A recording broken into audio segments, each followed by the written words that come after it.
All righty, good morning to the Actionable Financial Literacy Center. I'm Dr. Joe Blake, your fabulous host. At least I think I'm fabulous. Hey, that's okay. And all my listeners out there, welcome to today's broadcast. Facebook, welcome to the broadcast as well. Hey, it's always a wonderful day in the great USA and all of the things that are out there. Got my hat here. My son gave me this. My son gave me this flag right here. I know it looks weird, but this is the USA. And this is Thailand. I have a daughter-in-law that's Thai, and that's her flag there, and that's the USA. They combined the two over there. Thailand likes us as a country, so hey, like to support it.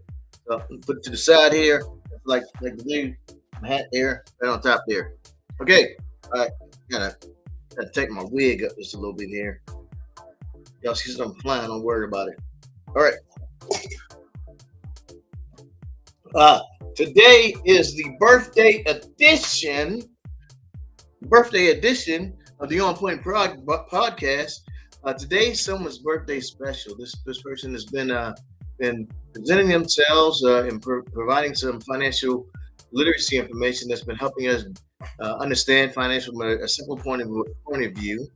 Providing insights that help us understand what literacy is. Literacy helps us gain access to economic information and then make use of those concepts. And then legacy helps us take that knowledge, wisdom, and understanding for our future generations. So this individual that's been helping us do that, very instrumental in helping that point, help us get our financial point across. And so today's that person's birthday, and just want to recognize that individual. Let's bring him on board. Hey, Dr. Joe, you here? Oh, it's me. Y'all know I'm a fool. Today is my 58th birthday. I cannot believe that I am 58 years old. My God, man, time like flies.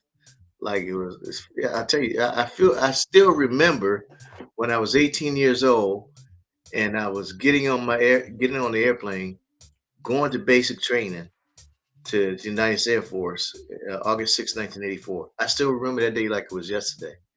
And it was that was a point in time where it changed my life, joining the Air Force. It was, I just thought I was okay. I'm just gonna take this plane ride, go down to Lackland Air Force Base in San Antonio, Texas, and that I just joined the Air Force, do 4 years and get out. It was a little more than 4, but joining the Air Force changed my life. It exposed me to a whole different thing, a lot of things. But Baltimore with his own episode in my life that gave me great learning. Then there was Air Force, and then further on. But and it's my birthday. Some people, they wouldn't come and do things like this on their birthday, but I like my life is to help others that are out there, and God gave me this opportunity to do so. So even though it's my birthday, I like sharing. I like showing. I like helping other people's win as well. So y'all get some information from this, learn something as well. So this is a financial resilience part two to it. All right, and I got some family stuff in this side right here. It was, my family, came from humble beginnings, and then where I'm at now, I'm rolling my Tesla. Tesla drives me where I want to go. I like that. That autopilot is a bomb. I'm telling you, I just jump in, and I'm just sitting back there, just rolling. Just ride. Every now and then I got to touch the steering wheel. It's like, it is stupid crazy. I'm telling y'all, it is stupid crazy. Just, from my parking, from my daggone driveway, where I got to go, and it makes all the turns. Goes in the lanes, click, change lanes, change over. And it's the bomb. I'm telling you, it's just crazy. It is. Auto, what's the thing called? Is it auto steer, auto driving? Whatever it is, the car drives you. It's amazing. Yeah, I do trust it. Took me a minute to get to it, but I trust it. I've been driving my Tesla for 5 years. Paid off for 5 years, and it's cool. All right. Anyway, let's go to financial resilience, part 2. All right. Here we go. All right. All right. No, okay. Where is the presentation? Don't you hate it when technology just does that to you? Want to act like you want to act when it want to act? All right. There's presentation there. Uh, oh, my chat is up. So if you guys want to send a chat in, want to jump on the bandwagon, send me a text message, something like that. I am list. I do have my chat there. So if you guys want to chat up with a brother while I'm here, that is fine. Uh, I always like to be able to respond in kind when I'm talking to folks on a podcast. So you can do that. All right, so let's go. Um, so navigating economic headwinds, how we can navigate and get through economic headwinds and headstorms and all that good stuff when it don't seem right. So uh, let's progress. All right, so long-term financial stability, how we can manage debt, plan for retirement, and then wealth preservation. So debt management has strategies for managing. You have to reduce your debt burdens, which includes you can do debt consolidations, you can negotiate with your creditors, and set a repayment prioritization. So with debt consolidation, there are different types of debt loans you can get out there. You can get just plain debt consolidation. If you own a home, uh, you can refinance your house. You can do a HELOC loan, which is home equity line of credits, and ways you can use equity in your home to pay for things, or you can use the equity in your home. You can take the loan to start a business, something like that. So debt management, you want to because debt is taking current future money and bringing it into current use. You got to minimize that because sometimes, like if you put $3,000 on a credit card, credit cards are calculated 6 different ways, and I'm not gonna go over the 6 different ways, but their credit card interest is calculated 6 different ways. And if you put $3,000 on one credit card and you just made the minimum payment, it will take you 29 years to pay that credit card off. That's just one credit card. So if you got 6 of them bad boys, six, how long it would take you to pay that credit card off? So credit card, like crack, is I hate to say it like that, but credit card is like dope, man. You start using one credit card, you know, pick up another credit card. Get rid of that. Get rid of the credit cards and pay those credit cards off. Sometimes you got to bite the bullet, get a debt consolidation loan, so you can pay those bad boys off, and just have one, maybe two credit cards at the most, and just use those two credit cards for what you may need. Only reason why you need a credit card is sometimes when you got to rent a car, you're out of state or something like that. You need a credit card to reserve a room or reserve a rental car. Only reason why you need it. Sometimes they use your debit cards now, but when they do your debit card, they need like $600 you put down on it. The credit card's a little easier. So that's the only reason why it's one of the reasons why you would need a credit card. But yeah, it is what it is. It's part of the system. And one of the things I would tell my kids when they were younger is like, you got to use the system, but don't let the system use you. Okay, so you got to use the system, but don't let the system use you. Okay, so you need a credit card for this purpose. You need one or two in your pocket, not six, seven, eight, nine, and 10. No, you'll need 10 different ones. Retirement planning. So retirement planning emphasizes the importance of retirement savings, pension plans, long-term investments, strategies, and retirement planning. When do you start? When do you start planning for your retirement? When you start putting funds away for when you ain't gonna work no more. Now, when you start now, if you're 20, when do you start? Now, not tomorrow, not next week. Not I'm gonna start doing this when I start working. No, you start now. You know, especially if you're from you're from a family and daddy ain't giving you 20,000 when you graduate from high school. Daddy ain't giving you, mama ain't giving you, 5,000 when you get out of high school. You start now. You start now. You $100 a month, $100 a month. Start putting that bad boy aside right now. Putting it away on a monthly basis. Well, where am I going to put it, Joe? Where am I put it? Not in the savings account. Savings account ain't gonna get you nowhere. And I'm sorry, but IULs don't do it. A mutual fund is the best place to put your funds because mutual funds don't take a lot of money, and you can put it in different accounts. I use my four windows of success. That's when you have an investment. How do you know if you ever have an investment? When you get a statement and it says shares. Shares means ownership. Shares mean you got your skin in the game. That's when you know you have an investment. If it don't say shares, you are not investing. Sorry, that's it. If it says shares, you got an investment. You got to sit down, talk with your advisor, so they can get you in the right space, right place, at the right time. The other thing we talk about now is wealth preservation. How do you preserve your wealth? Make sure your health is in place because if you get sick later down the road, you're going to use your wealth to take care of your health. So keep your health in place so you can keep your wealth. First of all, as well.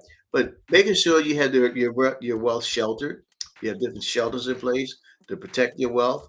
Right? You have the right type of insurance in case if you die early, it ain't gonna make no difference. You die early in your wealth because you can't enjoy it. So you gotta have that good mixture of protection and your wealth at the same time. The right shelters to protect that as well. And that's where you sit down with a financial advisor, help you work those things out. And I know sometimes people, you're not thinking about sitting down with investment professional to help you because you think it may cost money. Sometimes it doesn't cost money because that wealth advisors um, being paid from helping you. You got to pay for it, man. I mean, you got to have somebody help you out. They ain't gonna do it for free. And if you think, oh, I'm gonna give me no, if you're not paying to get somebody to help you, it's not a free service. If you want help, you got to pay for something. You got to pay for it. You want somebody to come and help come fix your car, you can either take your car to a dealer or to a local mechanic. But if you get Shady Joe from down the road, I don't even, I don't even like Joe. No, difficult Mike from down the hike, it's going to be wrong. You got to take it to a reputable advisor. All my cars, I would take it to the dealers to get it done. My Grand Am, I used to call it Grand Am University. I used to take it to Pontiac to get it fixed up. My Mercedes, I took it to the Mercedes dealer to get it fixed. My Tesla, once or twice a day. I mean, once or twice a year. I think once or twice a year. A couple times I called Tesla and Tesla come to the crib and fix my car.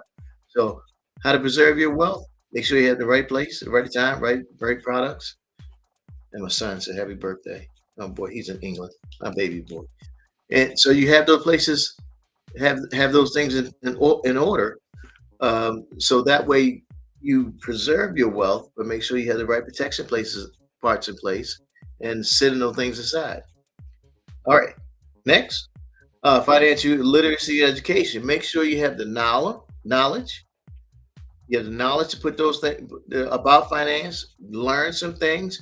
You can't just um, it's not going to come out there poof. It's in your mind. You got to learn. You got to attend seminars, read some books, uh, talk to others that have financial advisors, or get your own the resources that are out there. Equip yourself with the skills that help you navigate through economic challenges. You ain't gonna do it. You're not gonna be able to do it on your own unless you get education. Could be a book, could be a seminar, could be an audio series, a videotape you can listen to. Use financial education. When you are young, your children are young, it's good to get them engaged in understanding about finance, about being in business. My wife and I, we were laughing, we were talking earlier about when my kids were young. We were talking to teaching them how to be in business. And my three kids, we had them, they were in business and they were selling cupcakes, green cupcakes, and some tea. And I had them. We were in apartments at that time. We had them go to the post office, the mailbox where everybody come check their mail. And they had their cupcakes and their lemonade there, and they were selling their lemonades and whatnot. My two younger kids came running back to the house. Woo! I say, "Hey, what's wrong with you guys? What's going on?" And then my older son, he said, "Joey fired us." I'm like, "What? Hey, what the, what's going on?" I didn't teach them. I didn't teach them nothing about firing and whatnot. And my older son come back. What's going on? I said, "Why you can't be firing family? That's not how that works, man. Said, "Yeah, Dad, they wanted to buy candy with the money instead of just saving it." I was like, "Oh." Well, I mean, that's something that they learned about. You got to get your profits first. Then we're gonna pay everybody out. Then you go back and buy the candy. You can't take the profits right off the top and start buying. You got to set it aside. Get a little bit for tithing. You know, but that's something that they learn. Now they're grown adults. All of them have master's degrees. They have homes. My oldest boy is a real estate mogul, and my other son has these certifications with Google. Is it Google? Is that Google Trey? Cisco certified network. Yeah. And my young daughter's a major. So, I mean, she's going to be a major. But it's like when they were young, I taught them those things. Then there's community engagement. The community not only could be your outside community, but it also can be your family. How is your family interacting with you, supporting you in what you do? How do they support you? How do they help that? So, a adaptive business strategy. You got to be resilient in business. You got to be resilient in what you do. And inclusive in entrepreneurship, promoting inclusive business practices, social entrepreneurship, community-driven economics. Like a church that I attend, they have a community event the first Saturday of each month. So we're able to come in. The members that are business owners come in and offer their product and service to the members. I sell my books there. I have financial literacy, then financial legacy. Financial literacy lasts for a lifetime. Financial legacy lasts for generations. So I have my books there to offer to the members so they can read about it. Both of my books were best-selling books, and it gives the members an opportunity to read those books and understand it. Uh, I do that because I know that's God's purpose for my life, and I'm able to share that with all the members. And it's just a wonderful thing because we have that social entrepreneurship ability at our church, and our pastor, uh, he allows that. Um, Now, these are different case studies about in financial resilience. And now these case studies this come from my family experience. So the first one here, life examples. Now these are three of my friends that I had when I lived on Sticker Street, and this picture comes from the 1980s. That's me on the far left there. I'm kind of dark, and then there's Shirley in the middle, and then there's Neil on the right hand side. All of us ended up going into the military and serve. So that's and we're from the rough side of Baltimore, west side. And Neil retired from the Air Force. I did 13 years, and I can't remember how long Shirley stayed in. But Neil and I both have written books. Yeah, and we're west side of Baltimore, and they back then they told us if you would live to be 18, you were lucky because most 18-year-old males were dead. They died early, but we were lucky and made it out. Shirley made it out too. Shirley's still there, but she's a good girl. But we made it out. We both of us wrote books. And we both. I seen Neil, and we both in the Air Force. I seen him again over in England because we both were stationed over there at the same time. But sometimes you're in the bad side of town, you still make it out because we knew that even though we face economic challenges and there was financial challenges about being in that in that type of environment, we all made it out. Another example is me and my cousins and my uncle. So on the far left, the dapper young man with the jacket there, and that's the dapper young guy. That's me. That's me. And then that's my cousin Georgie. Uh, my uncle Duck in the back. And Duck, yeah, all of us had nicknames, and a lot of us had nicknames. I ain't telling you mine, but there was Duck, and that's the little guy there. That's my cousin, Little Charles. Now, Duck and George are, they're in heaven now. But me and Charles both have businesses. I have my financial service business, and Charles owns a trucking company in Chicago. And so, again, two young men, dire straits in West Side, in Baltimore. It is not easy growing up in Baltimore, but we made it out. And that that is on McMacken Street in Baltimore. And McMacken Street is right at the corner of Pennsylvania Avenue, McMacken, and it's right around the corner for Shake and Bake. Shake and Bake is a place that was built by one of the football players on the Colts way back in the day, and that Shake and Bake used to be a daggone movie theater back in the day. And in the back of that picture is like a it's like a demolished building. It used to be either a hospital or some type of medical facility. Now we found some crap back there that we shouldn't have been there, but it was kind of uh, they shouldn't have been there. But that area, I mean, that was not a nice area, but we shouldn't have found some of the stuff we found back there. But that was us, and even though we were in that type of environment, we still made it out. So the life lessons that we learned in that it still inspired us and guided us into a better position. Now, little Charles he's got a thriving truck company, thriving truck company, and that makes that. And he was a Marine, and Charles was a Marine. I was in the Air Force. So even though we were in that environment, we knew there was something else out there for us. And in our cases, we used the military to do that. Like me and Neil, we used the military, and Shirley, we used the military for that to get us in a better position. This next photograph here, me and my uncles again. To the left here is me. Me. I don't know why I'm doing the Egyptian thing like that. I don't know why I'm doing that. But then there's my uncle Reggie, and which is my uncle Reggie. Is today is his birthday too. My uncle Reggie. I believe he's in heaven. I believe my uncle Reggie's in heaven. But my uncle Reggie, he's 10 years older than me. So if I'm 58, Reggie would have been 68. So um, that's my uncle, man. Just so hats off, Uncle Reggie. It's my Uncle Reggie. Happy birthday, Uncle Reggie. Happy birthday. Um, so that's my Uncle Reggie. And Reggie was the one that if you want some crap started, you go get my Uncle Reggie. You want some crap ended, you go get my Uncle Reggie. That's how it was. That's my Uncle Reggie. Then that's my Uncle Duck right there again. That's my Uncle Duck, a little older. And then that's my Uncle Bernard in the back. Now, Reggie and Duck, both in heaven. Yeah. And then there's Batman.